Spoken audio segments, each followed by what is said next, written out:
In Gumbaynggirr, we call a Dreamtime story Yuladara, a Yuladara. This story is about Duura, the bandicoot, and the Eagle brothers.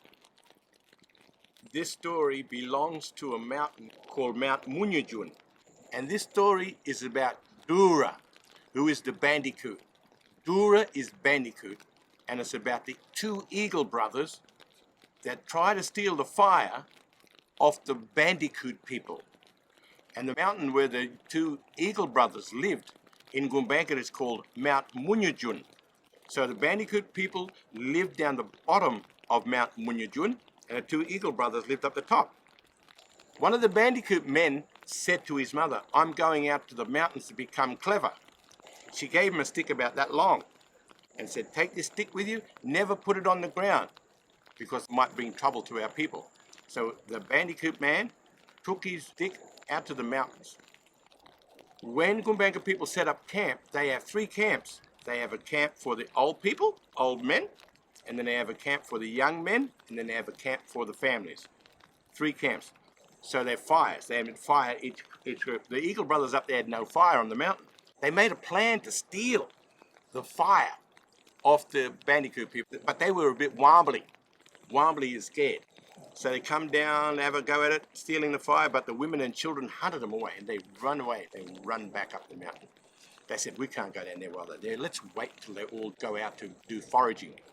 So one day, all the Duura people, all the bandicoot people, packed up to go out foraging. So the Eagle brothers saw their chance. So down they come from the mountain. They went to the family camp. There was no fire there. They went to the young man's camp. There was no fire there. They went to the old man's camp, and they found the fire at the old man's camp. The old man was like sort of the keepers of the fire. So they got all the coals of the fire, and they stomped it out, stomped the rest of it out. And they went back up on the mountain. They had the fire on top of the mountain. The Duura, the bandicoot people, had none. So when the bandicoot people come back, they looked for the fire. It was gone. They saw the smoke up on top of the mountain. So what they did, they sent three clever people up there to try and get three shaman, like Gumbaynggirr we call them, to go up and get the fire off the two Eagle brothers. But they failed. They didn't do it. Then they sent up a mother with their two daughters to go up and try and get the fire off the two Eagle brothers. They failed, and they come back.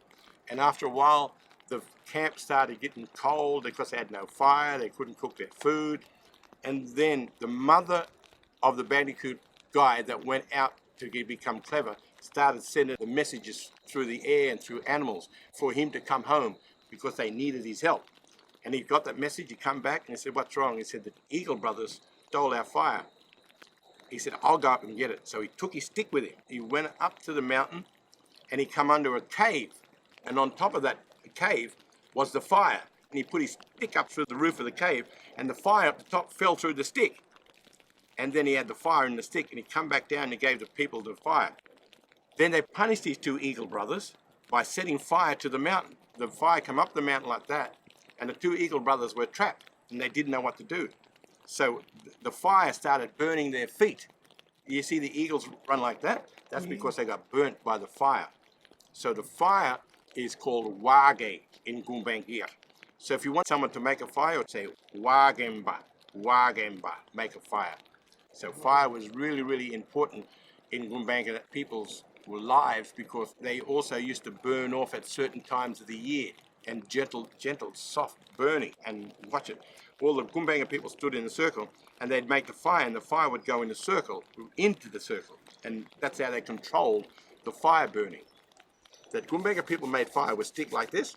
The Bunjalung people in the north, they got two rocks and smashed it together like this. That's the way they made fire. There's a few stories about fire, but fire is so important in Gumbaynggirr Nation. We're going to be doing some fire today, some wage. It's the right time of year.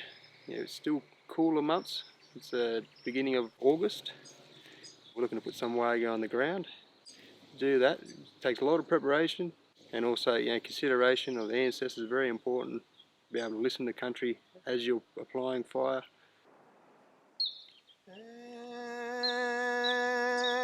Eden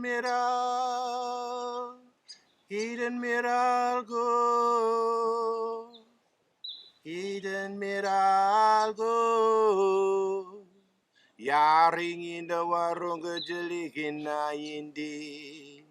Ninda Bai Nia Jaroi Uyu Giragu. Uludala Gumbaynggirr Jugun. May we all acknowledge elder women, elder men, and our creator Uludala in Gumbaynggirr Homelands. Ginagay New Jarwin, Nyayam Matthew, Nyayam Gumbaynggirr Jambra. Hello you Bob, my name's Matthew. I'm a Gumbaynggirr man. So I'm the projects coordinator for Coffs Harbour and District Local Aboriginal Land Council.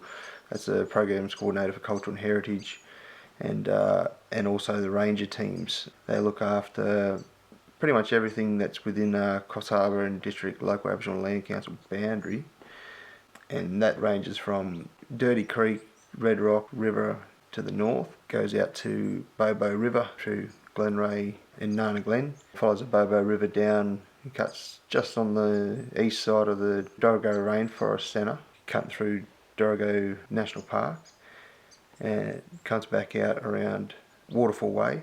It's about halfway up the escarpment from Thora to Dorrigo, and then follows that Waterfall Way alignment down to Old Bryful Road, and then heads south to Oyster Creek, just south of Winona Head. Then follows the coastline back up to Dirty Creek. We engage a Duura Ranger team, which includes 7 personnel, 1 team leader. They've got various skills on the ground with a range of land management activities, which cover fire management, cover cultural heritage site management, implementing measures to protect cultural heritage sites, bush regeneration skills, weed management, riparian restoration and management, new plantations, regenerating forests, also including monitoring activities, and we're going into pest management and trapping techniques as well to control invasive pests. We work on a range of land tenures, ranging from our own local Aboriginal owned lands, private land holders, national parks, New South Wales forestry lands, Crown land in general, and also riverways within fisheries DPI as well. Before conducting any burn or any landscape-based activity, common practice for us at the Land Council is to engage our local elders and knowledge holders to learn about the land first before even accessing at times. The knowledge holder or elder may advise to come along for initial inspection. Protocol number 1 should be acknowledgement that we've been here and we're still here.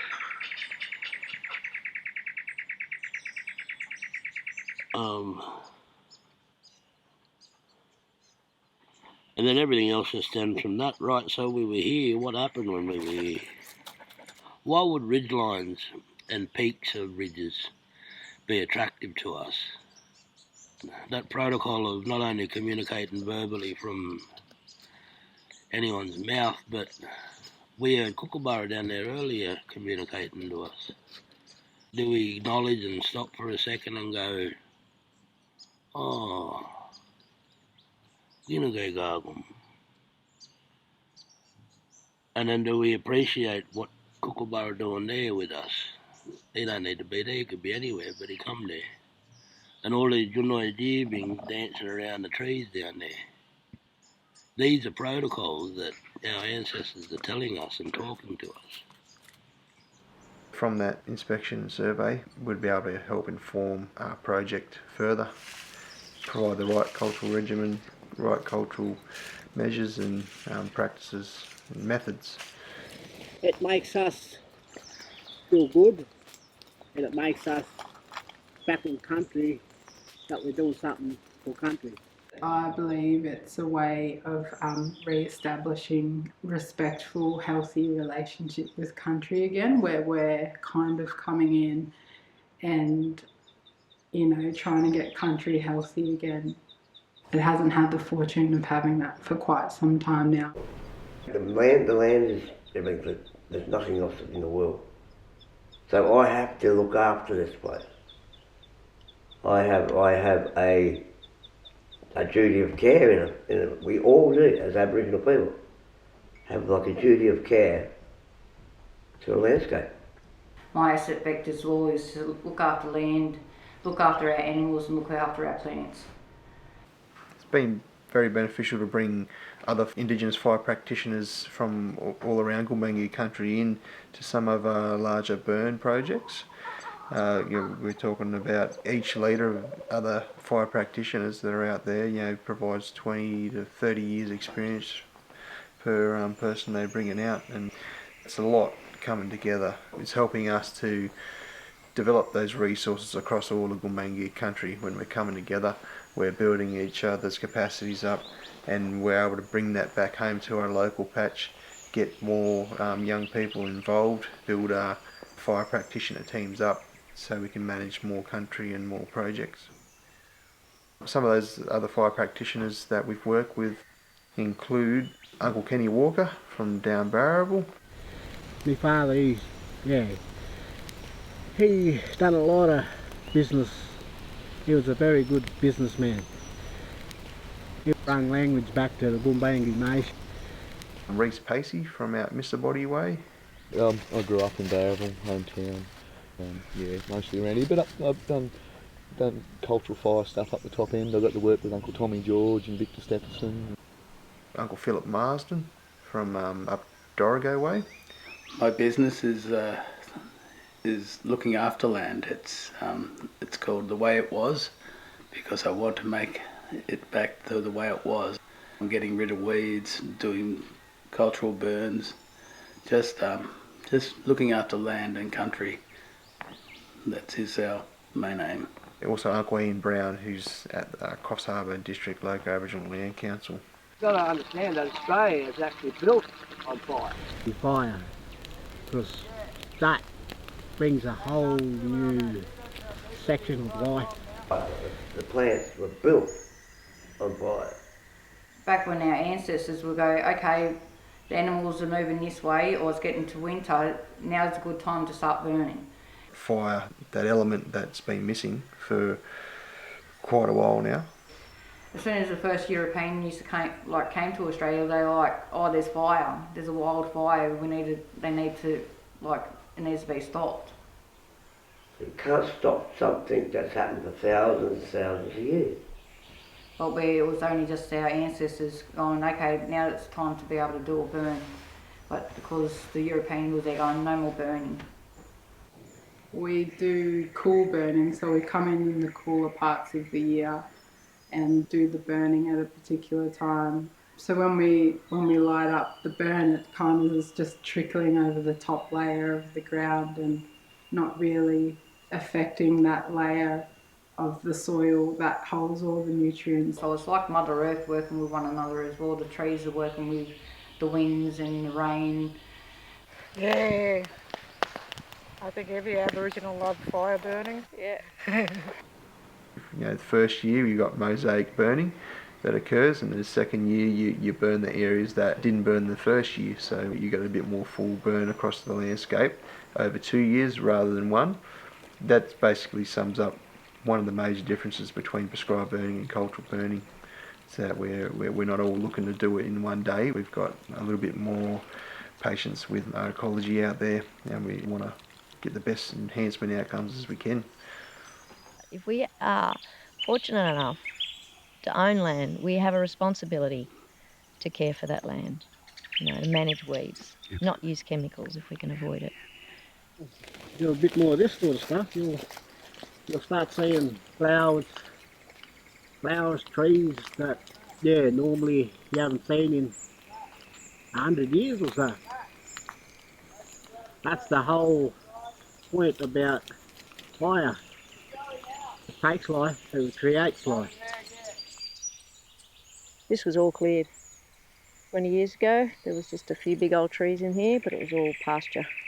So a lot of weeds come back too as the bush regenerates. All these introduced species, predominantly lantana and privet in there.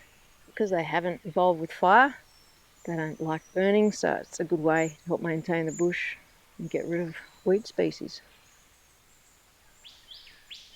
Yeah.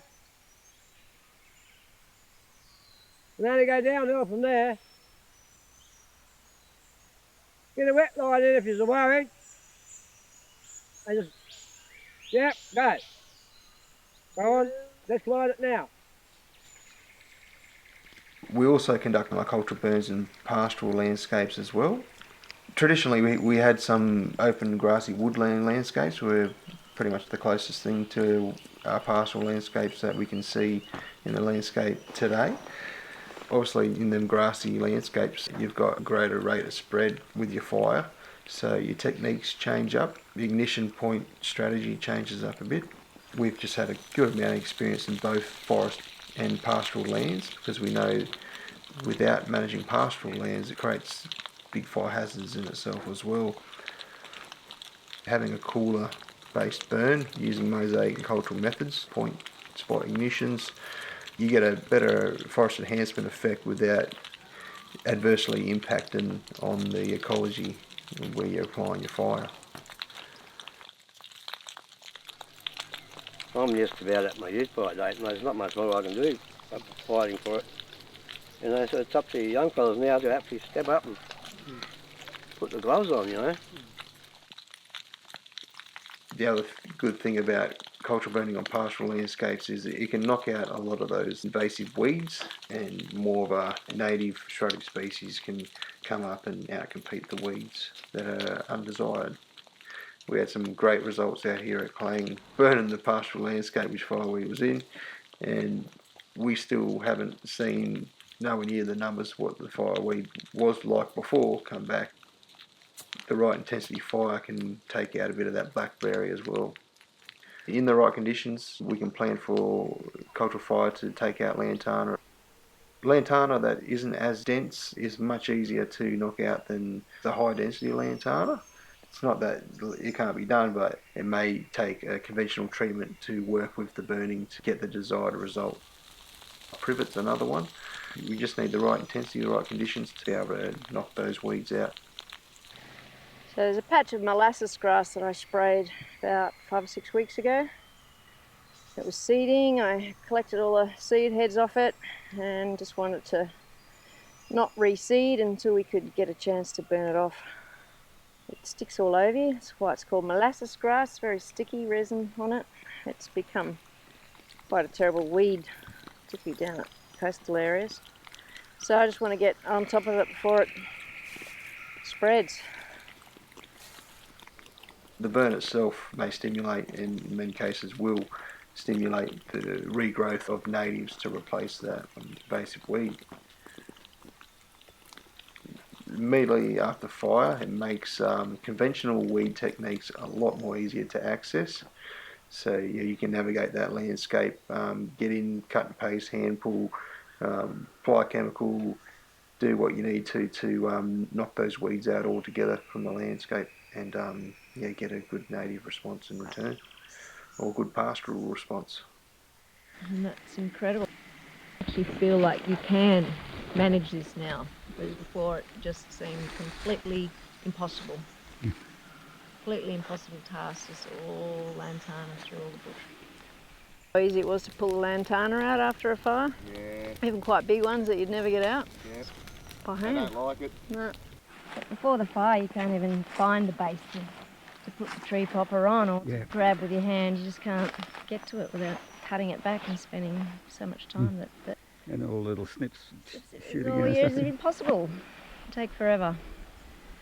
But this is like, yeah, you can see that it is possible to clean up this bushland using fire as a tool. Private landholders, one of the primary benefits is it protects your home, protects your camp where you're living. So yeah, it reduces that fire impact. They're going over there now, actually. They're making another fire? Yeah, how quickly was that? It reduces the fuel loading within your property, reduces the hazard of that wildfire entering, and those roots of fire as well, slows them down along those ridge lines if that fire is implemented. Try and keep it off the wire a bit too. It kind of takes the gull off and makes it rust out.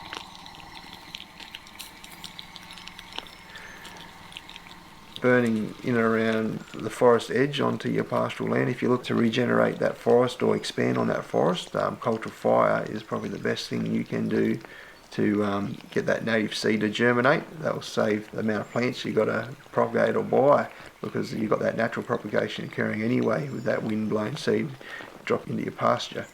And that's just waiting for the right opportunity to come up, and cultural fire gives it that germination, knocks that excess grassy weed layer out, allow those saplings to get up. How's everyone going? Where you at, Matt? Yeah, good. How's old Unc going over there? Good over here. That's good, Unc. So last week we came in and put this huge containment line in. A lot of effort, right down the ridge. Well, a lot of the old people used to implement fire on the old walking tracks, which happen to be on a lot of the ridge lines in Gumbaynggirr country, and by burning in this high and dry location, creates a protective buffer zone and fire break to the lower rainforest and more fire sensitive communities, providing protective buffers to those sensitive environments. And you're also providing protective buffers to physical assets and cultural assets in the landscape. You can't talk about the bush unless you live it. You know it. You know, it's part of you. You know, well, it's part of me anyway. I'll do my bit and add my spot fire while I'm there. Down the country. Thank you.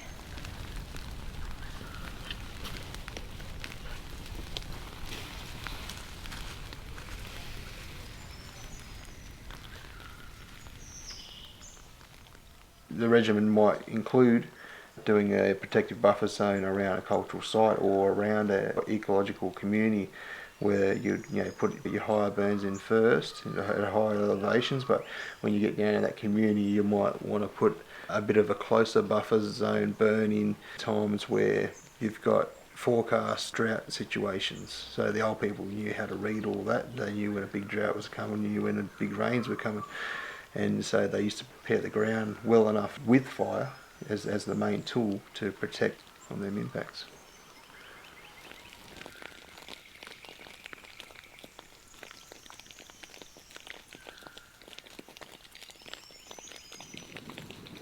Then starting to see little cockroaches, little spiders.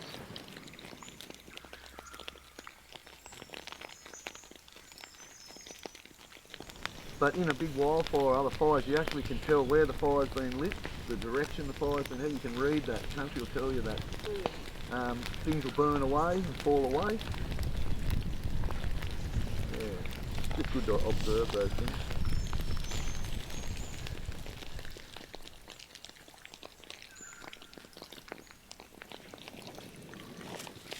So our containment line's held beautifully.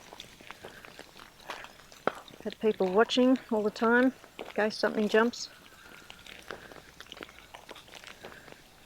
Everything looks good.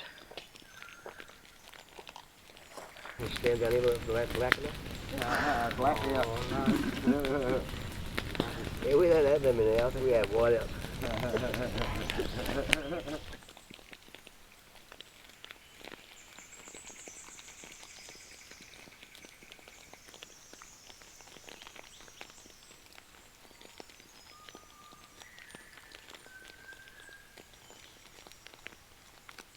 Native plants have experienced fire over tens of thousands of years. Without fire, those fire-dependent species are suffering.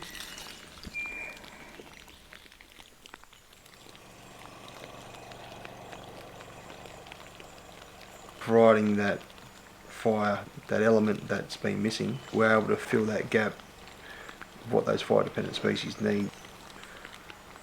Down and in mineral enrichment, breaking down that forest debris into fast-acting mineral deposits and uptake into native plant species, including seeds.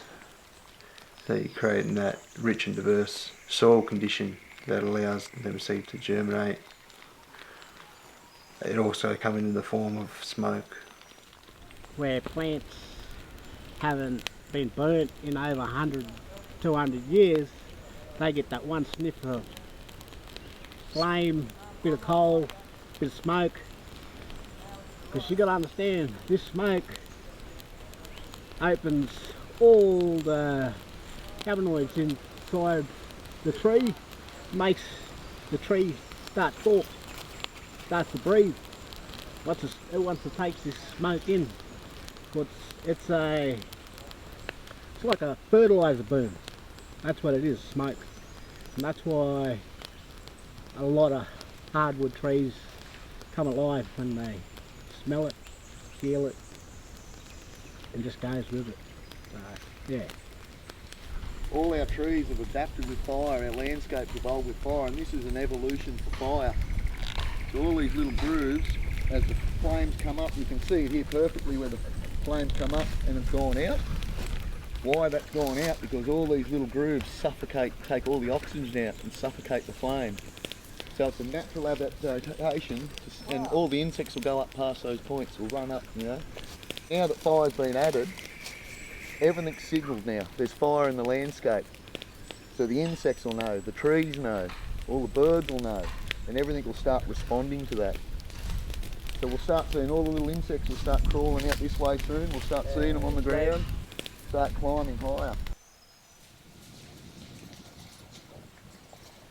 As you look up in them trees, you can see they're just loving that smoke, the heat, smoke, because it opens the pores up on the leaves.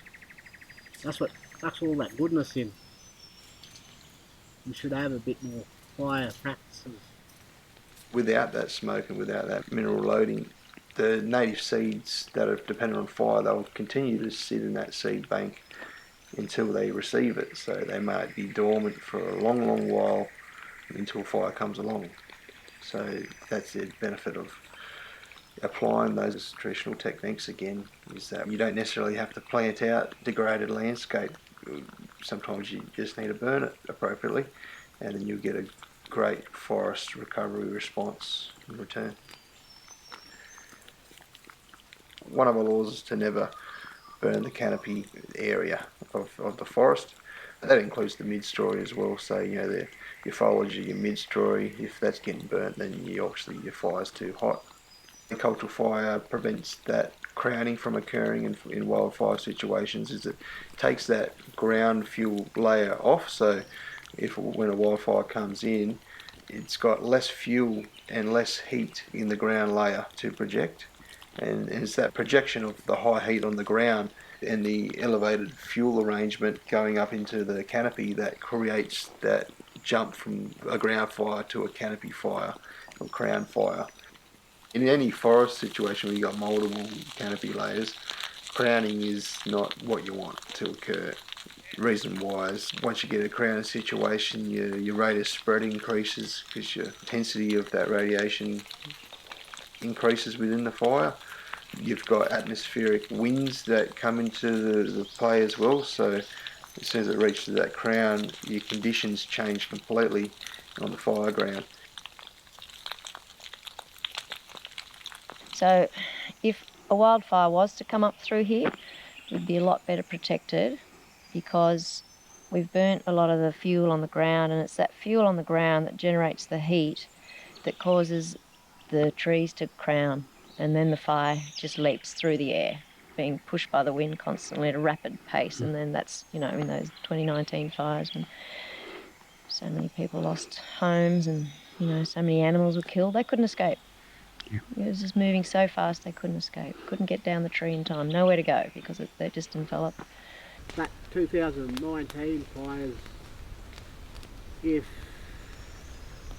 they would have done more control burning across the whole state, we wouldn't have had the influx of fuel that most eucalyptus trees hold.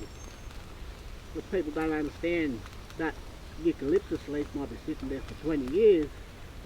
There's a lot of fire. As soon as that gets cracked with a bit of flame, that oil, all that oil's still in that leaf. That's what the fuel comes from. Them kind of conditions are what led to the 2019-20 wildfires. Was that mismanaged ground shrubby layer in a great area of Gumbaynggirr country and across the coast of Australia. So by applying cultural burning techniques, the right people, the right methods, and culturally informed in our practice, you're going to have a lot better results culturally, ecologically, and to a physical asset management point of view in the long term as well. Culturally, that's really significant, watching that circle, that initial growth outwards, because it's the circle of life. It's that renewal, it's that cleansing, it's that whole, starting fresh, out with the old, into the new, promote that new growth, give space for those animals to move into. All those seeds will start falling back into that burnt ground, ready to germinate. Cultural burning's done in a mosaic way. We're allowing that fauna passage to remain within the bushland that we're burning. If the area's smaller, we've got a culturally minded approach and an ignition plan on how we ignite that landscape to allow a fauna passageway so that that fauna can escape the burn and get to another patch where they can refuge for a while until the regrowth takes place. And more than often you see the animals return, and within a few days. It doesn't actually take too much regrowth for a lot of animals to cross back in post-burn country.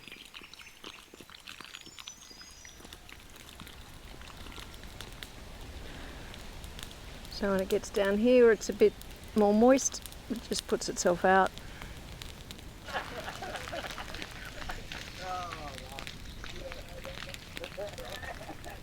You can see how it's travelling downhill slowly.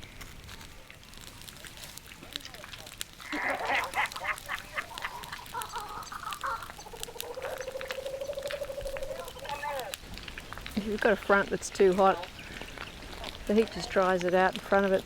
It doesn't want to go out. If you got any fire intense enough to burn the foliage of your mid-story or your canopy, then you're taking away the forest's defences. It's actually not just upper defence, but it's a lower defence as well, because there's a defence in the actual seed bank by having a healthy seed bank reserve. And in a wildfire situation or a high intensity fire situation, it cooks that seed bank storage and it reduces the native seed stock you've got in that area. It creates almost like a clean slate for any weed seeds to get blown in by the wind or deposited by birds and other species. Cultural fire's got the primary advantage of preventing wildfire, and the way it does that is reduces the fuel layers within the ground layer, the elevated fuel layer, the shrub layer and the bark layer within the forest system without approaching the canopy. Cultural burning's got a natural thinning out process within the landscape. It doesn't thin out to a point of degradation if you've got the right frequency of fire going in, but what it does do beneficially is remove those invasive species that may be sucking that nutrients out of woodstock trees. You probably have some excess juvenile saplings coming up in certain areas, and fire, when implemented properly, not too hot, but if you're doing it the right way, you'll be able to knock out some of those excessive amounts of saplings, so you get an increased growth rate by applying that cultural fire. The balance is the key. The other thing cultural fire has got a benefit for is ease of navigation of the landscape. Taking out the shrubby lantana and excess elevated fuel area and shrubby forest layer, it allows ease of navigation for fauna and wildlife. So a koala, for example, to run into a bush of lantana, he's able to get to a tree and get up to safety when coming in contact with the predator species, such as a wild dog. This tree here, it's lit inside. I think it's just the outside there. Just a thick layer of bark.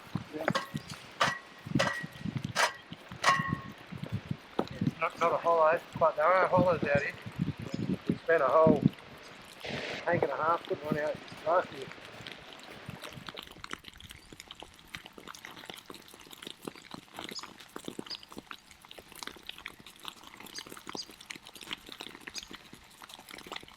And old people used to take advantage of that and use it as a farming tool. So they'll put a burn in here, put a burn in there, put several burns around the campsite within the hunting areas, and they would know at what stage fauna would go to each burn area. So they always knew where the hunt was, which wasn't much of a hunt because the animals would go directly to where they wanted them to go. So more like a fire stick farming kind of approach, helped to cultivate the meat for the community as well to bring that good dinner in. So, yeah. One of the most obvious signs after cultural burning is green regrowth that you get in the area. We've seen native vegetation considerably enhanced on all the landscapes that we've applied cultural fire.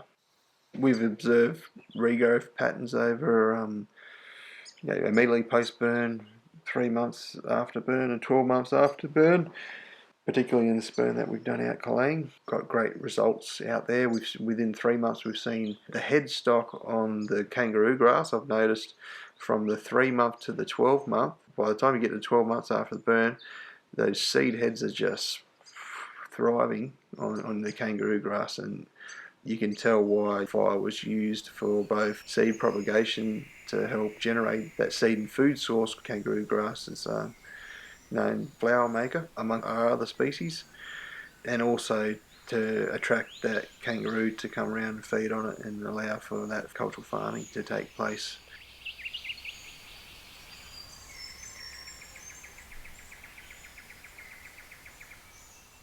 Just around where we've only had one mature grass tree propagating its seeds, with the cultural burn we've been able to see another 6 or 7 juveniles pop up after that burn implementation, and that wouldn't have never happened without the cultural burn, because there's just too much leaf litter. There was 30 years of leaf litter there with that cultural burn to break through that leaf litter and create that desired mineral content in the soil layer. We're able to germinate that seed for the grass tree and allow it to come up. It's great to see that kind of impact on the ground. Invasive weeds are managed quite well with fire, reducing the numbers and the density of the weeds where we've implemented the burn. And it's also given native vegetation the upper hand.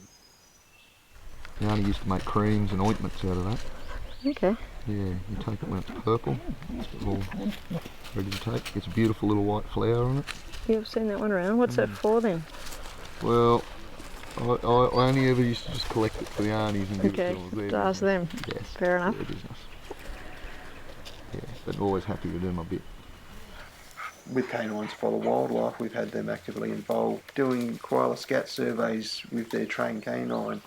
That's got the ability to sniff out scats a lot quicker than what our rangers can, and we found some really good reoccurring results of koala remaining within his habitat within our burn locations. This is after 2 years of burning. We've had koala retain his presence there, which is great to see. It's proof that traditional cultural techniques do support native fauna. See here on the ground, so the fire's gone through here, ever so slightly just trickling down. But look, we haven't burnt everything, we've still got a mulch layer there.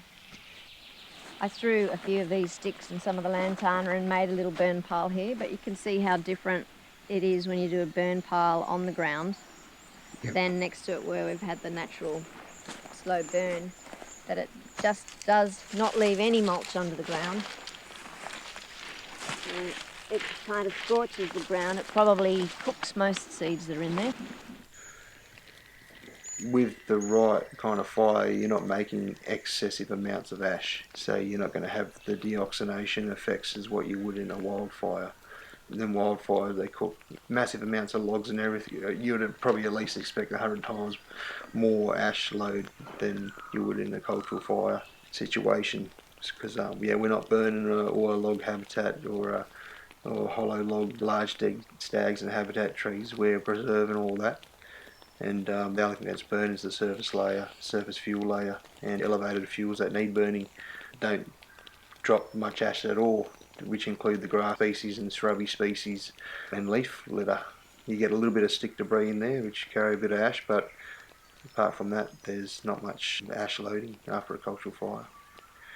It is enough to stimulate the seeds though, and that's the benefit of performing that cultural burn. You saw pulling out the lantana how easy that is, no chemical involved, you know. And as I said, when you're in the thick bush where it's thick, you can't imagine that you could ever get on top of it in that way. And just to bring the wildlife back, the diversity of flora that's going to come back after this. Yeah. What's not to like? People need more education. They talk about us uneducated blackfellas, but we're more educated than what they realise, you know?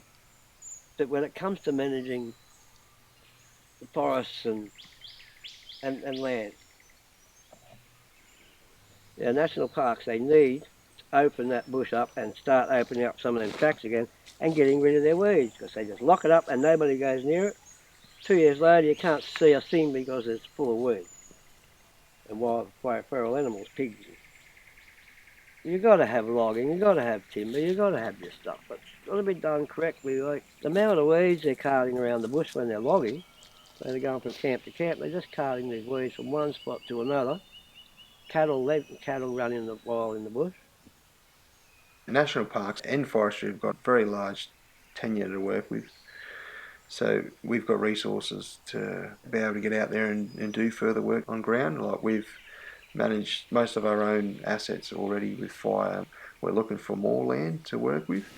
First, it was my biggest worry with private owners let us burn, but they're the ones who are going ahead with it more than government, councils, fireys, because all the knickknacks you've got to go through before you get a day pass is ridiculous. Right? Where if they sit down and talk to traditional owners, and that gets rebounded quicker. We want to be able to enhance that ecology out in Gumbaynggirr country and protect our cultural assets, enhance those vegetation communities so that habitats are thriving and the species are thriving within those habitats. Now, a wildfire can completely take out your timber stock if it hits it. You're going to be left with a whole bunch of charcoal, charred out logs, an unworkable timber supply. So by managing it with cultural methods, you'll be able to preserve that timber supply. We've got advice for cultural harvest techniques, so using mosaic methodologies in the landscape for harvesting also, because it creates a fauna passage, of course. You're not taking the whole block, you're taking mosaic sections each at a time. You're applying fire, so you've got an accelerated growth rate with the applied fire and that mosaic harvesting technique on the ground. You've always got timber there to harvest. The benefit of getting cultural teams to do cultural burning in New South Wales forests and to be involved in the whole process is that you're not going to run the risk of damaging cultural objects in the landscape. We know that's the biggest risk. Doing large-scale burning operations, you can't just rely on an internal cultural officer, because you need to engage community every account of large-scale impact to our forests. Cultural fines are getting heavier and more severe these days, so you want to do it right and get the right people in to do it. It can't be internally. It's got to be from a local Aboriginal Land Council or people that are referred from a local Aboriginal Land Council to do that cultural heritage work and to inform any kind of fire project of a large scale. We've got elder groups, traditional fire practitioners, knowledge holders that know of our cultural sites and know how to manage them, and they are the ones that need to be engaged with burning forests in New South Wales. The cultural burning can encourage that diverse species within your forests. A lot of plantations prefer monocultures, but got studies to show that it's not good habitat for native fauna, but it's also not good for timber in the end, because you're creating all kinds of undesired habitat situations. You're going to get lantana go in there, no doubt, because you haven't got a strong, diverse native forest selection of species that are within that. The lantana, the excessive shrubby layer is going to create a bell minor associated dieback situation that's going to eat at your wood supply. So We've got critically endangered species that are also of cultural significance. Scrub turpentine, for example, features in the creation story of Garriirl, which is the yam digging stick story place. The traditional name for scrub turpentine is Gumbaynggirr, and gunai is the word used for yam digging stick. Predominantly women's tool. It's got great significance to the Gumbaynggirr community in retaining that species. Passing down of generational knowledge. Our people, in terms of resourcing, fire is what activated things like resins within trees that we use for tool making, your fruits and flowers that would germinate certain types, and seeds that would propagate and create new forest supplies. Our old people used to harvest these forest supplies as well in a cultural way, and those cultural resources would come back to benefit community. We want to be able to inform projects the right way to protect these species and to enhance them as well and get it to a healthy state again. We believe that traditional culture has got the answer for that, to recover species from a critically endangered state and bring them back. By providing fire, it's a traditional way of creating that diverse stock within your forest supply, so it's the best thing you can do for a forest. Well, there's so many benefits from it. The regeneration of the country, getting rid of all that old dead or weedy undergrowth like the lantana, allowing animals to move through the ground again, and habitat trees and food trees. And if you've got assets like fences or buildings or tanks or pumps or something, you're protecting that in the event of a wildfire. Fire benefits the whole community. So you apply fire anywhere amongst the landscape within a community, you're benefiting all the people of that community in one way or another. You're creating a fire break, you're encouraging regrowth, native vegetation, making a better seed bank and native seed source for future regeneration projects within that community. And you're working with your other community members as well. So to put a burn in, you need to talk to your neighbours. Just talking to your neighbours is a great thing. Not just your neighbours, but also the other government departments and agencies as well. And it's a learning experience for the community as well every time you put fire in. Everybody's involved in this, not only us. Every person in Australia should be involved in this, getting out and cleaning the bush, Different properties will burn in different ways. They require different regimens, and people can learn off each other if working together on community fire projects, on how fire navigate if a heavy fire season comes along, how to prepare for it. You've put in your mitigation fire well beforehand. You feel much safer as a result, and you just know how fire behaves, so you know when you got to go, when you can stay, and what you can do to prep for it.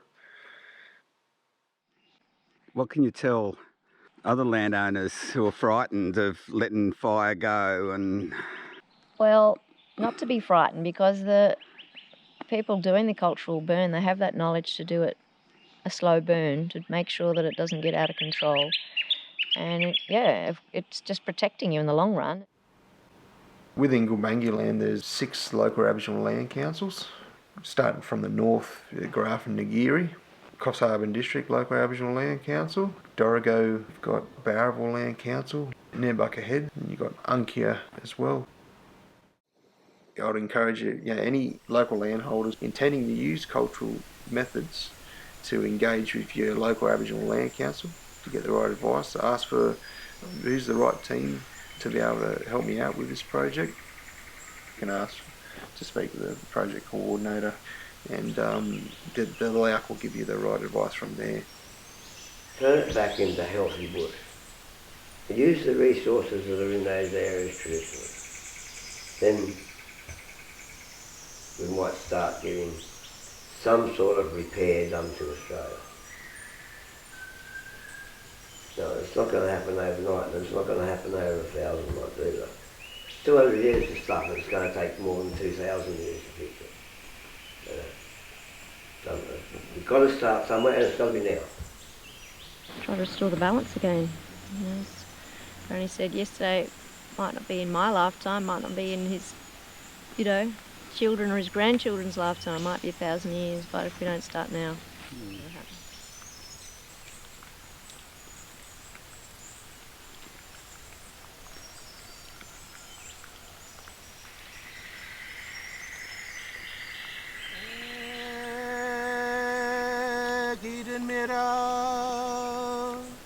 Eden miral go, Eden miral go.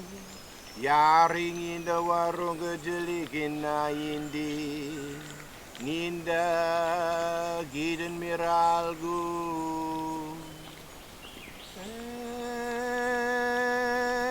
Eden miral go. Eden miral go. Yaring inda warung gejeligin na indi, Ninda Eden miral go. Eden miral go.